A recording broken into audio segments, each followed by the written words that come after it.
Abra sua Bíblia comigo em 2 Coríntios, capítulo 4. Vamos uma breve meditação, completando aqui as mensagens que Deus já vem falando. Ao decorrer desses dias, nós temos participado este mês inteiro, eu poucas vezes aqui, mas conseguindo acompanhar algumas coisas pelo YouTube. Mas Deus tem se manifestado neste lugar, amém? E acho que o frio congelou tudo, né? Amém, igreja? Aí sim. Deixa eu botar meu aparelho de aumentar a visão.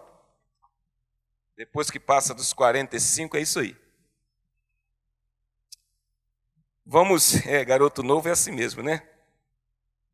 Acharam aí 2 Coríntios capítulo 4?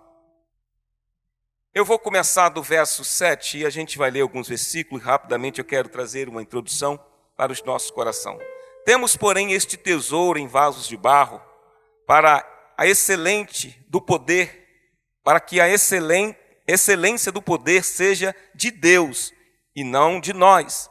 Em tudo somos atribulados, mas não angustiados, perplexos, mas não desanimados, perseguidos, mas não desamparados, abatidos, mas não destruídos, trazendo sempre por toda parte a mortificação do Senhor Jesus no nosso corpo, para que a vida de Jesus se manifeste também em nossos corpos.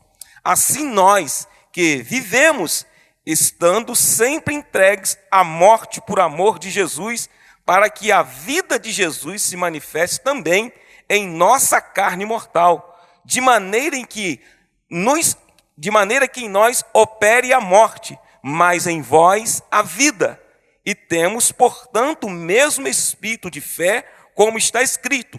Por isso falei e nós cremos, também por isso também falamos, sabendo que porque ressuscitou o Senhor Jesus, nos ressuscitará também junto com ele, nos apresentará convosco. Amém? Essa mensagem que Paulo está falando, se nós formos vermos no último versículo do capítulo 3, Paulo está falando que nós resplandecemos a glória de Deus como espelho, manifestando este mundo. E aqui nós já vemos Paulo falar de uma maneira que nós somos como vasos de barro para a excelência do poder que seja de Deus em nós. E quando nós olhamos para a nossa vida como servos do Senhor, vemos que a vida de um servo, de uma serva de Deus, ela não é feita apenas de flores, existe dificuldade, existe desafios. E Paulo está dizendo aqui que trazendo sempre toda parte a mortificação do Senhor. Porque quando matamos a nossa carne, ressuscitamos a Cristo em nós. E para vivermos Cristo, precisamos estar com as nossas vontades restritas à vontade de Deus. E Paulo, como a irmã leu aqui em Atos, Paulo ele chega naquele lugar e ele é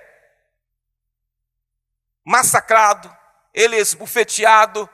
E muitas das vezes na igreja também, nós não apanhamos fisicamente, mas espiritualmente, quando nós tomamos posições diante de Deus para fazer aquilo que Deus quer. É preciso que a nossa vontade ela seja diminuída ou até mesmo morta a nossa carne, porque o espírito do homem ele está sempre pendendo para a carne, mas o espírito de Deus que habita em nós nos leva para o espírito. Então esta confusão, e Paulo está dizendo aqui, em tudo somos atribulados, mas não angustiados. Então o crente passa por tribulação, mas a angústia não pode tomar conta do nosso ser, porque as tribulações que vivemos nesse presente século, elas são incomparáveis à glória do porvir, como ele mesmo fala em Romanos. E nós precisamos identificar isso na nossa vida, porque todos os dias, quando você levanta da sua cama, você tem um desafio a vencer contra você mesmo. Porque é permanecer fiel à palavra. E muitas das vezes nós temos que esbofetear o nosso corpo para agradarmos a Deus. E muitas das vezes desagradar ao homem para agradar a Deus. Então nós vivemos em uma batalha constante contra nós mesmos para agradar a Deus. Você consegue entender? Amém? Os irmãos de Lumiar estão olhando para mim, porque fizeram comigo como eu falo que vou fazer com eles. Pegar eles assim, hoje você prega. lançar no fogo, né? Então eles ficaram rindo lá, estão rindo de mim. Mas eu falei com ele que nós ia fazer um quarteto. Ele falou, mas eu não canto. Então, sobrou para mim mesmo, tá? Então vocês fiquem orando aí. Sabe que isso vai acontecer com vocês. Eu não posso fazer aqui, mas eu posso fazer lá. Para treinar vocês. Só para descontrair um pouquinho. Então Paulo está dizendo, meus irmãos, que atribulado sim, mas angústia não. Quantas vezes nós ficamos atribulados? Quantos desafios nós temos que tomar durante o dia? Hoje eu estava caminhando a pé daqui para lá, que eu larguei o carro na oficina, e eu ali falando com Deus pela ferrovia ali, falando com Deus, e às vezes vem essa situação, mas quando você depara com Cristo na sua vida, Ele vem e traz o refrigério na sua alma. E para testificar, Deus coloca pessoas nos nossos caminhos para testificar aquilo que Ele está falando conosco. Então Paulo está categoricamente, ele diz perplexo, mas não desanimado.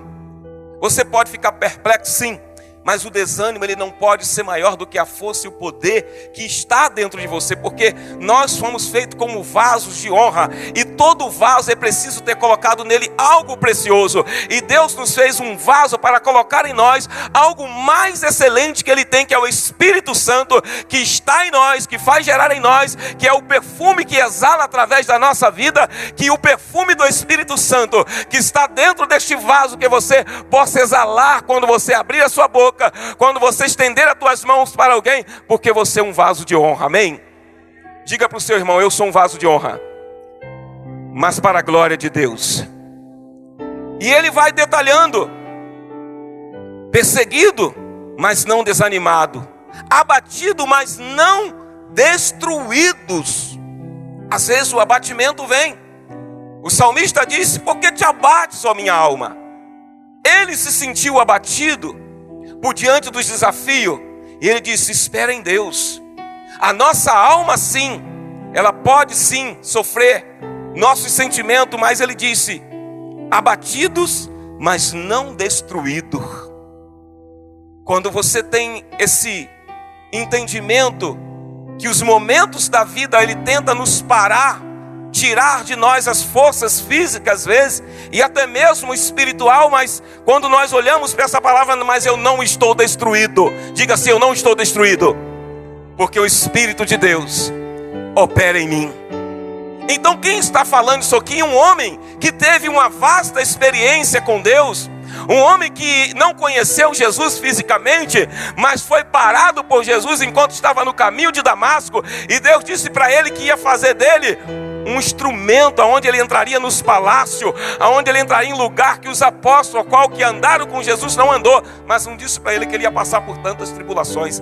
É por isso que Deus, Ele nos dá condições, através do Espírito Santo, de nos preparar, porque o próprio Paulo, quando ele fala lá em Efésios, no demais, irmão meu, fortalecei-vos no Senhor e na força do seu poder, é porque ele sabia o que ele carregava no seu corpo, e se não fosse a força e o poder de Deus, o revestimento do Espírito Santo sobre a vida dele, ele jamais conseguiria passar o que ele passou, juntamente com os irmãos que estavam com ele. Paulo, ele traz para nós essa experiência de vida próxima de Deus, de sofrer na carne por Cristo Jesus, amém?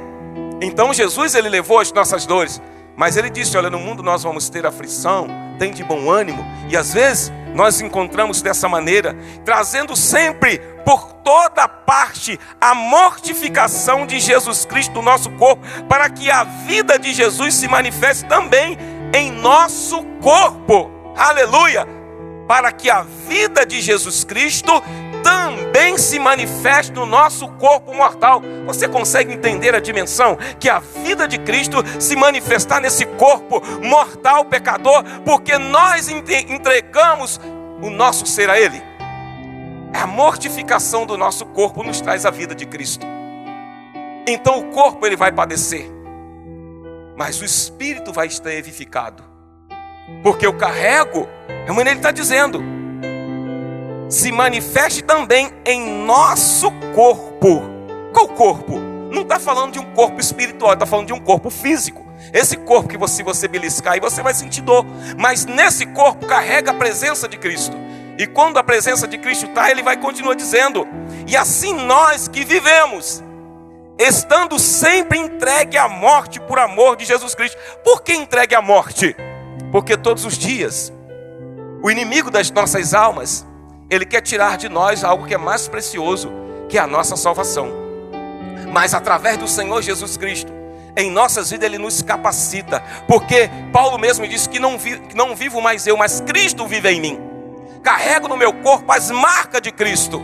O Evangelho deixa marca. Quantas marcas o pastor Ednei já carregou? Quantas marcas o pastor Enéia? Quantas marcas o pastor Fábio? Pastor Vanderlei? Quantas marcas o obreiro carrega às vezes no corpo de entrar numa batalha por alguém que está começando a sua caminhada? Muitas das vezes noites de sonos que são perdidas por propósito de oração para que Deus mude a vida de alguém, sacrificando a nossa carne para que através da nossa vida Cristo opere na vida daquelas pessoas.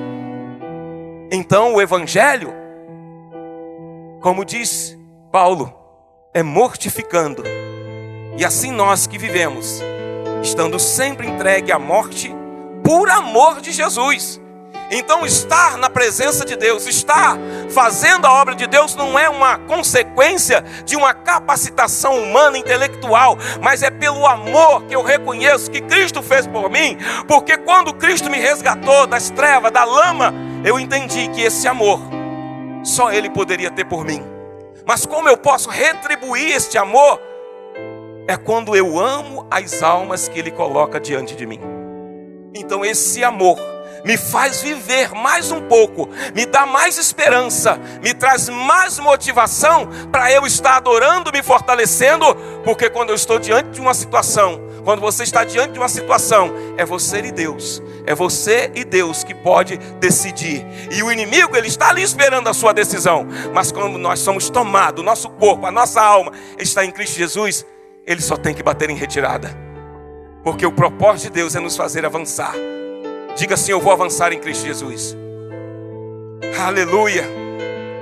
De maneira, no 12, que em nós opera a morte, mas em vós a vida. Paulo está dizendo: olha, em nós podemos sofrer até a morte, mas através desse sacrifício que nós fazemos em prol do povo que está buscando ao Senhor, se nós morrermos, vocês vão ganhar a vida. E o que nós vimos acontecer quando a perseguição acontecia naquele tempo diante do povo, quanto mais Roma se levantava contra o Evangelho, mais crente era naquele lugar. Por quê? Estevão morreu, o Evangelho não parou. Paulo apanhou na praça pública, foi preso, Pedro, Tiago, o Evangelho só cresceu. Porque quando há alguém disposto a fazer por Deus, por aquilo que lhe foi entregue, vidas são restauradas. Independente da sua posição, seu obreiro, pastor ou membro, você carrega essa marca de Cristo, e a sua morte na carne vai trazer vida espiritual para quem está perto de você. É isso que Jesus espera de nós. Quando eu mato a minha vontade, mas Cristo aparece e eu diminuo. Esse é o poder de Deus que habitava em Paulo. E esse é o poder de Deus que habita em mim e você, para realizar as mesmas obras qual Paulo fez. E o que o Senhor Jesus disse: olha, em meu nome farão coisas maiores que eu fiz. Agora a decisão parte de mim e de você. Ontem eu estava conversando com uma pessoa e me surpreendeu muito. Ele falou assim: olha, eu não oro muito a Deus para mim fazer as coisas. E eu fiquei um pouco pasmo quando ele falou aquilo. Ele falou: sabe por quê? Porque se Deus já me deu a ideia, Ele já confirmou, eu tenho que agir. Se Deus já falou com você, haja. E aí ele me fez trazer a memória, enquanto Moisés estava lá no deserto com o povo, e o povo reclamando, e Moisés diante do mar, e Moisés foi falar com Deus: Moisés, por que clamas a mim? Eis na sua mão o cajado, estende para o mar. Então Deus não vai fazer aquilo que eu tenho que fazer. Por isso que Paulo, ele fala dessa forma. E talvez ele não era muito compreendido, porque Paulo dá a entender que ele era um homem muito incisivo, muito duro nas suas decisões, porque ele sabia o que ele queria. Você e eu temos que saber o que queremos. Na empresa onde eu trabalhava, falava que era muito criterioso, porque eu falava: é isso aqui, acabou, vamos embora. Não tem rodeio, não faz firula em volta das coisas. Por quê? Porque Deus tem pressa. O tempo está passando. Nós estamos vivendo próxima volta de Cristo. Enquanto eu penso, almas vão para o inferno. Enquanto eu decido ou não, almas vão para o inferno. Enquanto você, eu vou ou não vou, eu vou estar junto com o pastor, vou estar na igreja ou não, almas estão indo para o inferno. Paulo está dizendo que nós, através do nosso corpo mortificando, vidas são salvas, são transformadas. Pare e pense nesse negócio. Que o reino de Deus é muito mais do que imaginamos. Muito mais do que entendemos como conhecedores da palavra. Posso ser um teólogo, posso ser um doutor, mas se o Espírito não me inspirar, eu não vou conseguir avançar. Deus está procurando dentro da igreja, nesses 18 anos, levantar homens e mulheres que sentem as mesmas coisas que Paulo fez, as mesmas decisões que Paulo teve com relação ao reino de Deus. E quando nós olhamos para o reino de Deus e sabemos que a cada dia, para esse reino ser chegado a alguém, é preciso que alguém mortifique a sua vontade. As nossas decisões hoje vão basear o nosso futuro de amanhã. Então, onde você está baseando as suas decisões hoje? E ele diz, portanto, temos o espírito de fé. Qual é o espírito de fé? Ele diz lá para Timóteo que o Senhor não nos deu espírito de covardia. O espírito de fé é que me leva a crer que quando eu fizer algo em Deus, através do Espírito Santo, a fé que opera em mim, como ele disse, Timóteo, a mesma fé que operava na tua avó, na tua mãe, essa mesma fé opera em você. Agora essa mesma fé que operava em Timóteo, operava em Paulo, ela precisa operar em nós, para que Deus se manifeste através do nome dele. O Espírito Santo está procurando homens e mulheres que estejam dispostos a viver isso na sua vida. Vai doer? Vai. Tem dia que dói. Tem dia que é difícil? Mas quando eu olho para Cristo, eu só vejo um caminho. Porque como diz, quando Moisés estava no deserto, de um lado Migdal, de um lado Baal-Zefon e na frente o mar.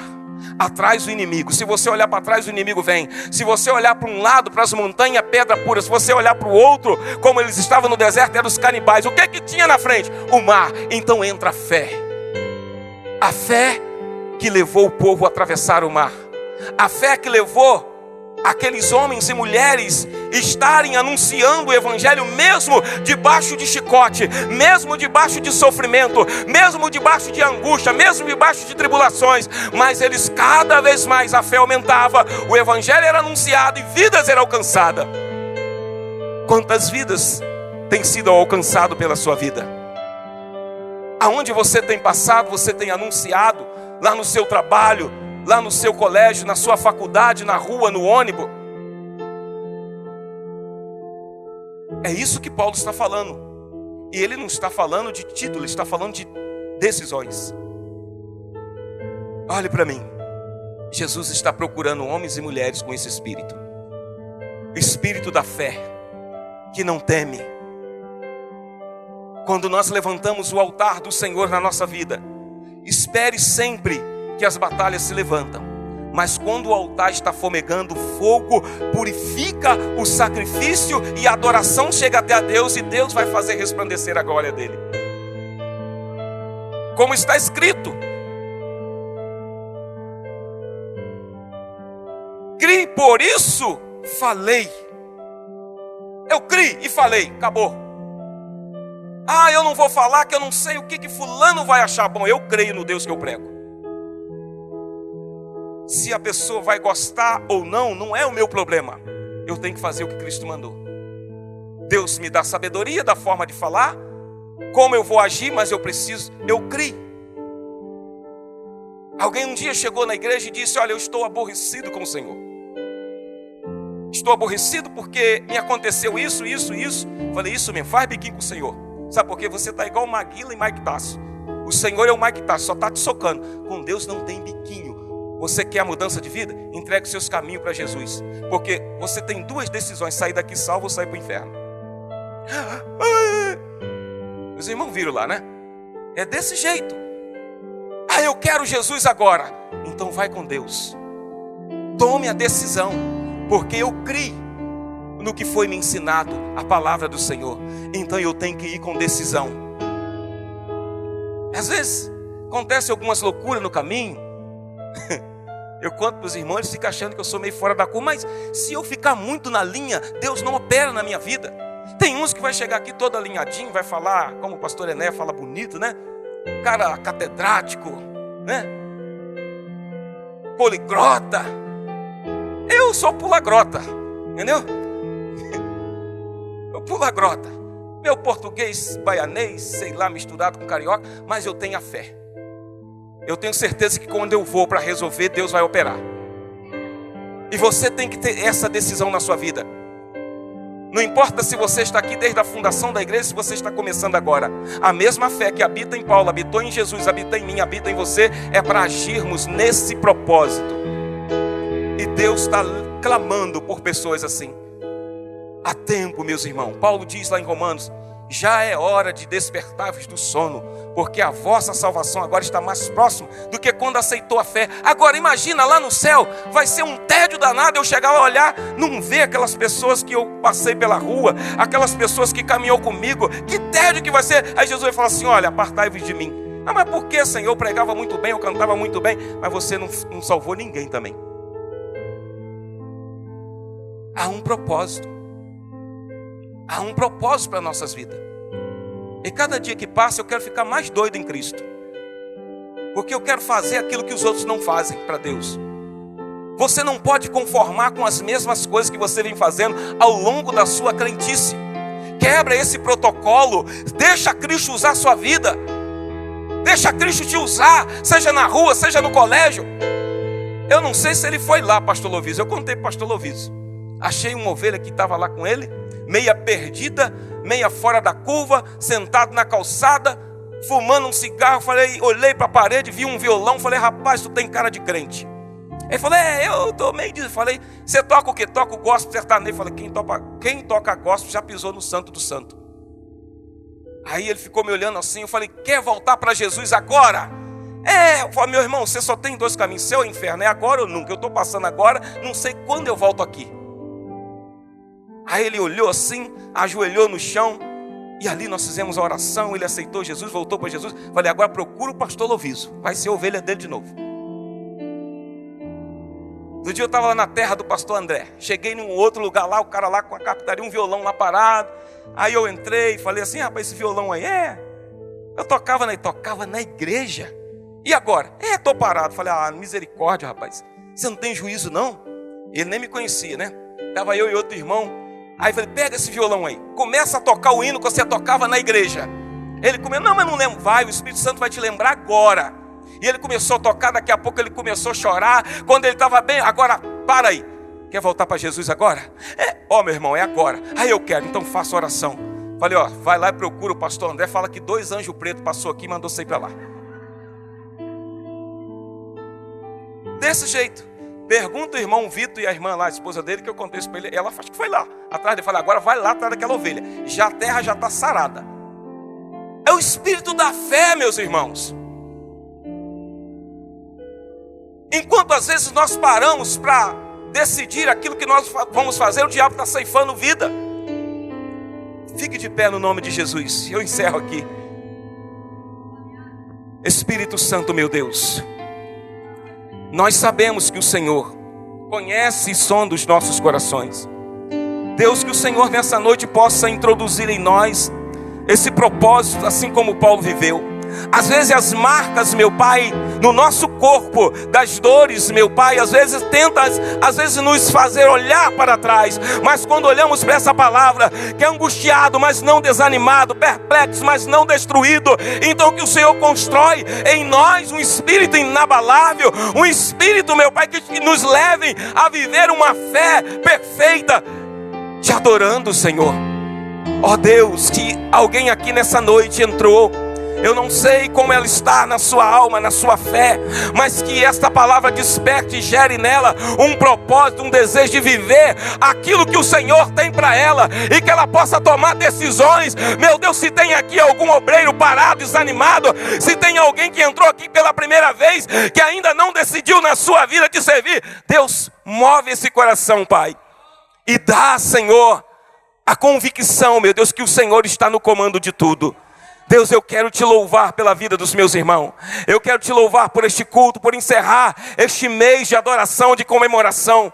Mas, Senhor, a melhor comemoração, a maior de todas, é almas para o teu reino, Senhor. Então desperte cada um das tuas ovelhas o desejo de ganhar alma, o desejo de falar do teu amor, porque nós não queremos nos apresentar diante do Senhor com as nossas mãos vazias. Pai, nós temos sim sede de alma, nós queremos almas salvas. Meu Deus, talvez essa pessoa está aqui orando até mesmo por alguém da sua casa para ser salvo, mas enquanto, meu Deus, ela decidir, meu Deus, tomar posse dessa palavra e anunciar o teu reino, enquanto ela faz para ti, cuida dos dela. Deus, em nome de Jesus, nós te glorificamos, ó Pai, nós te adoramos, ó Pai, no nome de Jesus.